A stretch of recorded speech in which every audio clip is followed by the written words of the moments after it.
नमस्कार, मैं हूं प्रतिमा मिश्रा। आप देख रहे हैं आपका पसंदीदा शो घंटी बजाओ। घंटी बजाओ मतलब वो शो जो आपकी आवाज है।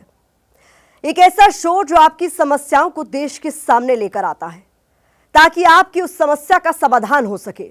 अगर सिस्टम या सरकार की वजह से आप परेशान हैं, आपकी आवाज सुनी नहीं जा रही, तो घंटी बजाओ आपकी आवाज बनता है। आपकी समस्या की पड़ताल कर शासन प्रशासन तक आपकी आवाज पहुंचाता है, जिससे सबकी जिम्मेदारी तय हो सके। आज घंटी बजाओ में बात होगी आसमानी आफत के बाद फेल होते उस सिस्टम की जिसने देश के लाखों लोगों को भगवान भरोसे छोड़ दिया है।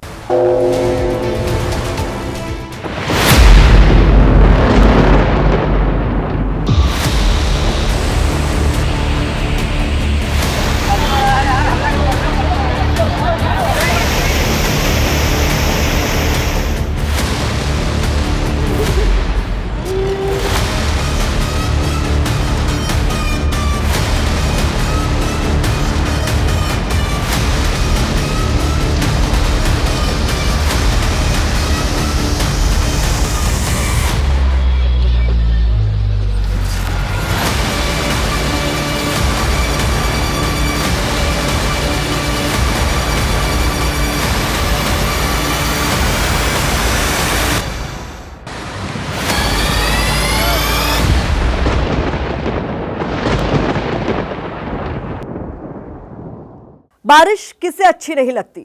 आसमान से गिरती रिमझिम फुहारें तन मन को सुकून देती हैं, लेकिन अब बारिश लोगों को डराने लगी है, खासकर पहाड़ों में, जहां बारिश का मतलब बर्बादी बन चुका है। ऐसा इसलिए क्योंकि हर साल बारिश यहां अपने साथ त्रासदी लेकर आती है। हर साल बारिश की वजह से कईयों की जान चली जाती है, करोड़ों की संपत्ति बर्बाद होती है। बावजूद इसके संबंधित अधिकारी कान में रुई डालकर सोए रहते हैं। इसीलिए इनके खिलाफ घंटी बजाइए।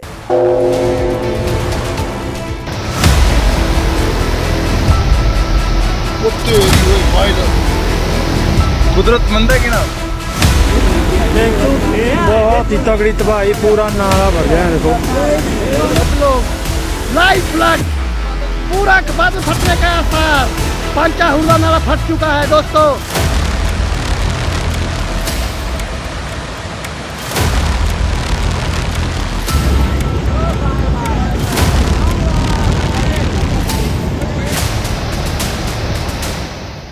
सरकारी तंत्र का फेल होना किसे कहते हैं?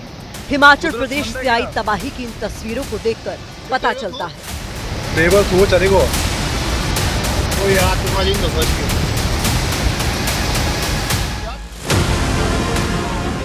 हिमाचल प्रदेश में एक बार फिर कुदरत ने अपना कहर बरपाया।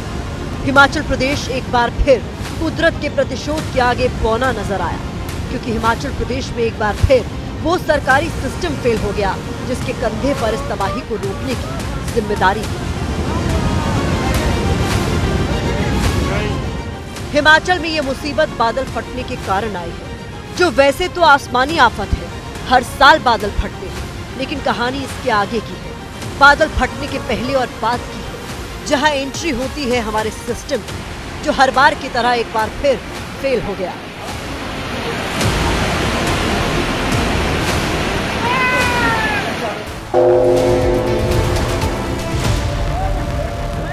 घंटी बजाओ में आज बात इसी फेल सिस्टम की करेंगे। बात होगी हर साल क्यों और कैसे हमारा सिस्टम कुदरत के सामने घुटने टेक देता है। लेकिन पहले बात उस तस्वीर की जिसने एक बार फिर इस सिस्टम की पोल खोल कर रख दी।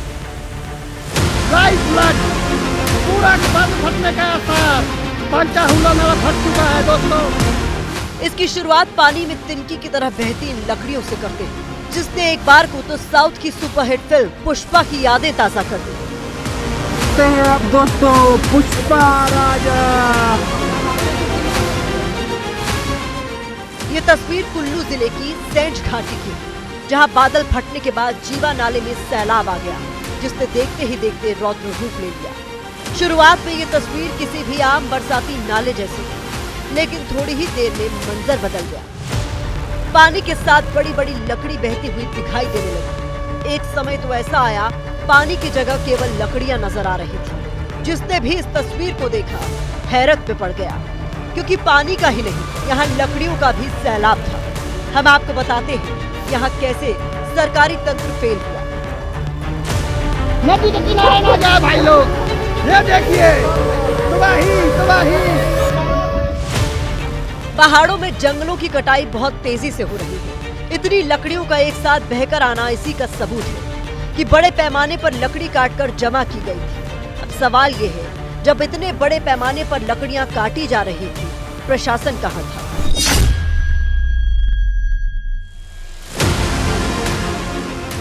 उसे इसकी भनक क्यों नहीं लगी, जबकि वन विभाग खुद मुख्यमंत्री के अंडर आता है? इन तस्वीरों के सामने आने के बाद अब तो खुद कांग्रेस ने इसे लेकर सवाल उठा दिए हैं। 2023 में जब बहुत बड़ी आपदा प्रदेश में आई, उस समय भी हमने ये मंजर देखा। बहुत बड़े बड़े जो लकड़ी के टुकड़े वो नदी में बहते नजर आए और लगभग वही परिस्थिति अभी नजर आई है। प्रकृति है, वो खुद चीख चीख के बोल रही है कि हमें बचाने की ज़रूरत है। अगर आज हम जंगल को नहीं बचाएंगे तो हमारे प्रदेश का अस्तित्व खतरे में।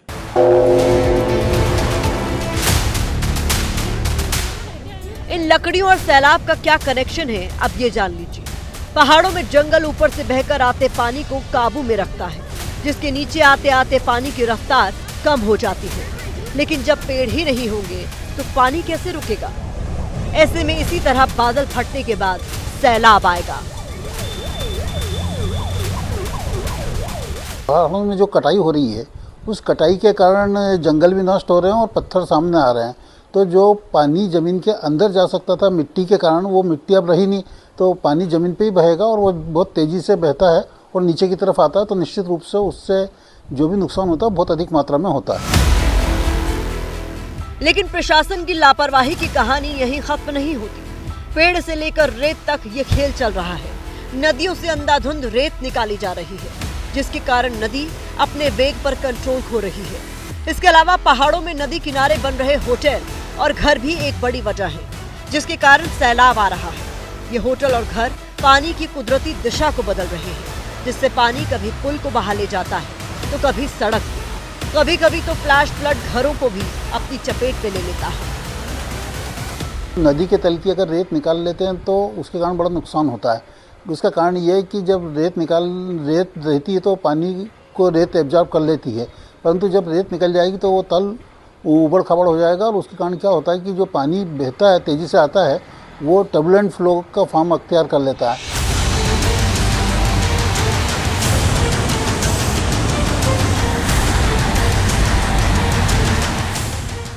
कुदरत का ये दोहन आर्थिक नुकसान तो पहुंचा ही रहा है, लोगों की जान पर भी भारी पड़ रहा है।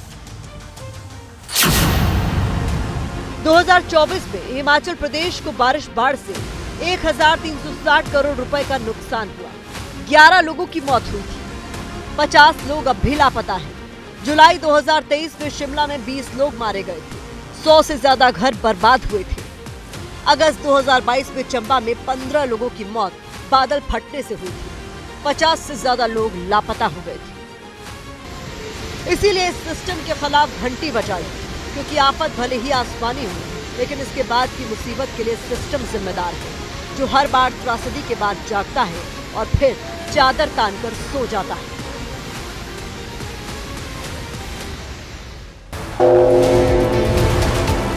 एक आम टैक्स पेयर इसलिए टैक्स भरता है ताकि उसे अच्छी सड़कें मिले, पुल मिले, ना कि इस बात के हर साल पानी तबाही मचाए, जिसमें पुल बह जाए, सड़क बह जाए, घर में बारिश का पानी घुस जाए। आखिर एक आम टैक्स पेयर को ये सुविधाएं देना किसकी जिम्मेदारी है? जाहिर है सरकार की, लेकिन क्या ऐसा हो रहा है? आसमानी आपदा से निपटने के लिए करोड़ों करोड़ का बजट होता है, लेकिन न जाने वो पैसे कहां चले जाते हैं। हर साल वही मुसीबत, वही लोगों के आंसू, वही दर्द सामने आ जाता है। साल तो बदलता है, लेकिन त्रासदी की तस्वीर नहीं बदलती। इसीलिए इस नाकारा सिस्टम के खिलाफ बजाइए घंटी। पहाड़ों की खूबसूरती हर किसी को अपनी तरफ खींचती है। पहाड़ों को करीब से देखने और जानने के लिए हर साल लाखों लोग हिमाचल प्रदेश और उत्तराखंड का रुख करते हैं। ये इन राज्यों के लिए कमाई का बड़ा जरिया भी है, लेकिन चंद पैसों के लिए कुदरत से खिलवाड़ किया जा रहा है और प्रशासन आंखें मूंदे बैठा है। पानी के बीच आपको कई कार खड़ी नजर आ रही हो। ये कुल्लू के कसौल की तस्वीर है, जहां हर साल बड़ी संख्या में पर्यटक पहुंचते हैं। ऐसे में पार्किंग एक बड़ी समस्या बनता जा रहा है। लेकिन आपको ये जानकर हैरानी होगी, जहां ये गाड़ियां खड़ी हैं वो कोई पार्किंग नहीं, ये नदी का रास्ता है। पानी कम होने के कारण लोगों ने यहीं अपनी गाड़ियां खड़ी कर दी, जो बादल फटने के बाद आए पानी की चपेट में आते आते रह गए।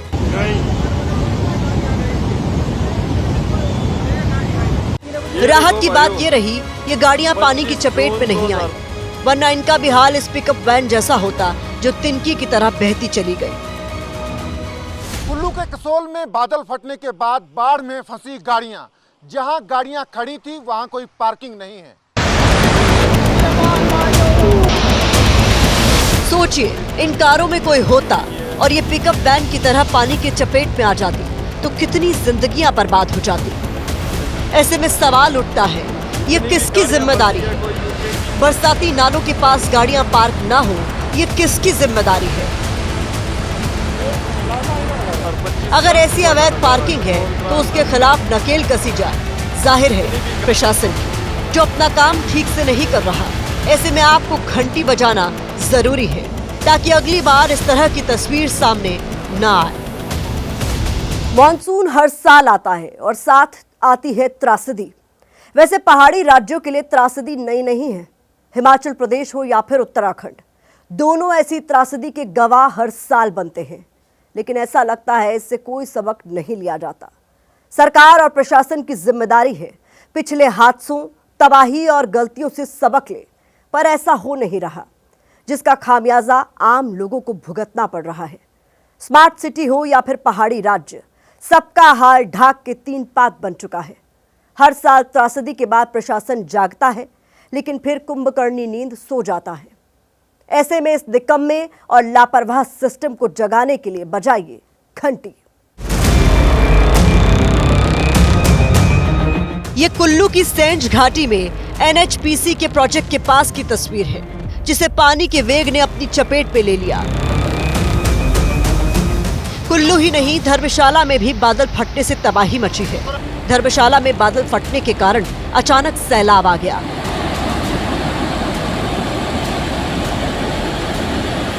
जिसके कारण इंदिरा प्रियदर्शनी जल विद्युत परियोजना के काम के लिए जुटे कई मजदूर बह गए, जिनके रेस्क्यू के लिए ऑपरेशन चलाया गया।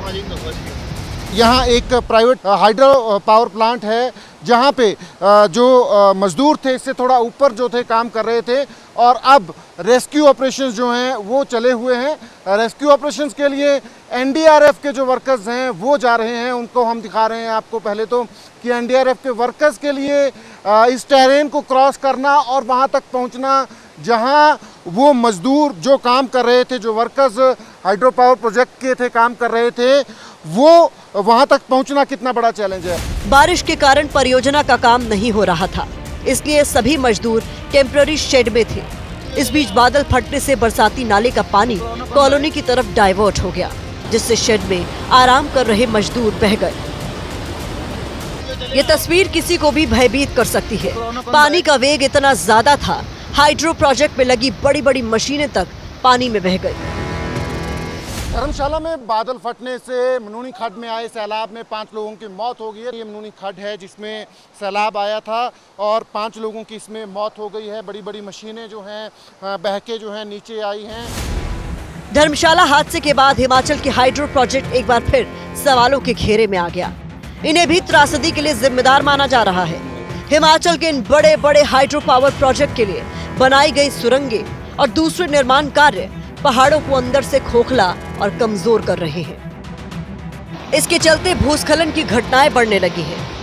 ऐसे फ्रेजाइल स्ट्राटा के ऊपर जहां इतना पानी का गश आता हो मानसून्स में, प्रोजेक्ट्स की अनुमति होनी ही नहीं चाहिए, जिससे कि इतनी बड़ी त्रासदी का खतरा हो। और जिस तरह ये नाले के साथ साथ पेन स्ट्रोक को लाए, नाले को पूरा कवर कर दिया, तो उसी का कारण है कि जब ये सारा कैचमेंट एरिया का पानी उसमें आया, तो इतना बड़ा ये बहाव बना और उसके कारण ये नुकसान हो गया, लोग संभल नहीं पाए। इस पे कोई दो राय नहीं, हाइड्रो प्रोजेक्ट्स वक्त की जरूरत है।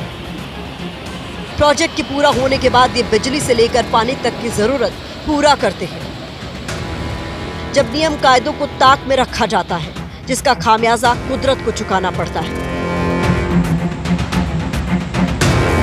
अगर ये नदी है और समझिए इस नदी के बीचों बीच कोई एक बांध बना दें, छोटा या बड़ा, उसकी वजह से नदी का बहाव जो है वो अंदर की तरफ बढ़ जाएगा, जिसके बाद जो अंदरूनी क्षेत्र है उसमें कटाव होगा और उस कटाव की वजह से जो ये घटनाएं होती है लैंडस्लाइड की, वो बढ़ जाती है। हिमाचल हो या फिर उत्तराखंड, पहाड़ी राज्य होने के कारण इनकी भौगोलिक स्थिति हाइड्रो प्रोजेक्ट्स के लिए जोखिम पैदा करती है। मॉनसून के दौरान भारी बारिश और बादल फटने से अचानक बाढ़ आ सकती है, जिससे जल विद्युत बांधों और संबंधित संरचनाओं को नुकसान हो सकता है। इससे भारी तबाही मच सकती है। इतना ही नहीं, हाइड्रो प्रोजेक्ट से नदियों के बहाव में परिवर्तन भी हो सकता है, जिससे जलीय जीवन और इकोसिस्टम पर नकारात्मक प्रभाव पड़ सकता है।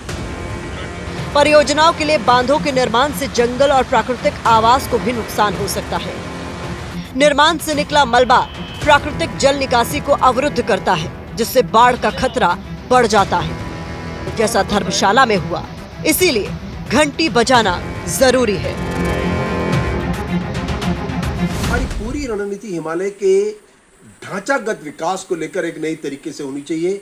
अब चाहे वो हाइड्रो प्रोजेक्ट्स हो, चाहे हमारी बिल्डिंग्स हो, सड़कें हो, इस बात को संज्ञान में लेते हुए हमें अपनी रणनीतियां बनानी पड़ेंगी, वरना इस तरह के बड़े नुकसान आप कभी थमने वाले नहीं हैं।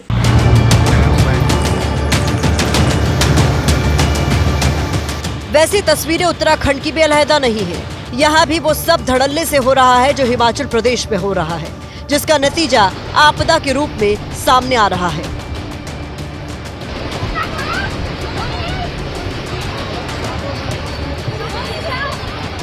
उत्तराखंड से लेकर हिमाचल तक आने वाली इन खौफनाक तस्वीरों के बीच बड़ा सवाल ये है, पहाड़ी राज्यों में बादल फटने की घटनाओं में बढ़ोतरी क्यों हो रही है? पहले जो बादल जुलाई अगस्त में फटते थे, वो अब जून में भी क्यों फटने लगे हैं?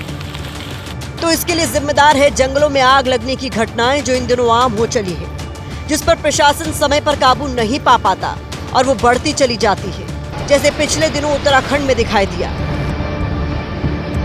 इसके अलावा पहाड़ों पर पर्यटकों का दबाव लगातार बढ़ता जा रहा है। इनकी गाड़ियों से निकलने वाला धुआं भी पर्यावरण के लिए खतरनाक है। पेड़ों की कटाई और कचरा जलाना भी बड़ा फैक्टर है। ये सब मिलकर जलवायु परिवर्तन का कारण बन रहे हैं, जिससे समय से पहले क्लाउड बर्स्ट हो रहा है। जो जलवायु परिवर्तन हो रहा है, जिसमें ग्लोबल वार्मिंग खास करके बहुत महत्वपूर्ण होती जा रही है, उसी के कारण ये हो रहा है। तापमान और बढ़ेगा तो और ज़्यादा प्रॉब्लम खड़े होंगे, चाहे वो हिमाचल प्रदेश हो या उत्तराखंड हो या कोई भारत का दूसरा राज्य हो। जंगलों की आग समय पर बुझे, पेड़ों की अंधाधुंध कटाई न हो, पहाड़ घूमने आ रहे पर्यटकों की गाड़ियां कंट्रोल में हो, बड़े पैमाने पर कचरा न जलाया जाए, ये जिम्मेदारी सिर्फ और सिर्फ सरकार की है, प्रशासन की है।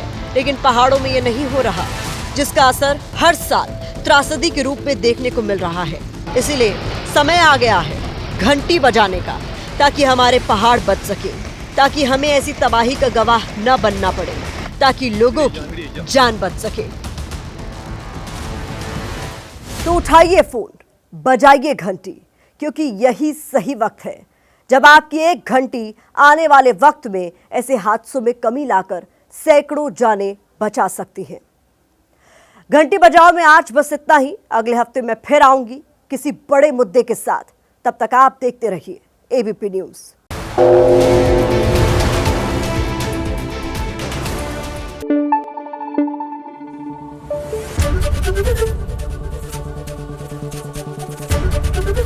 एबीपी न्यूज़ आपको रखे आगे।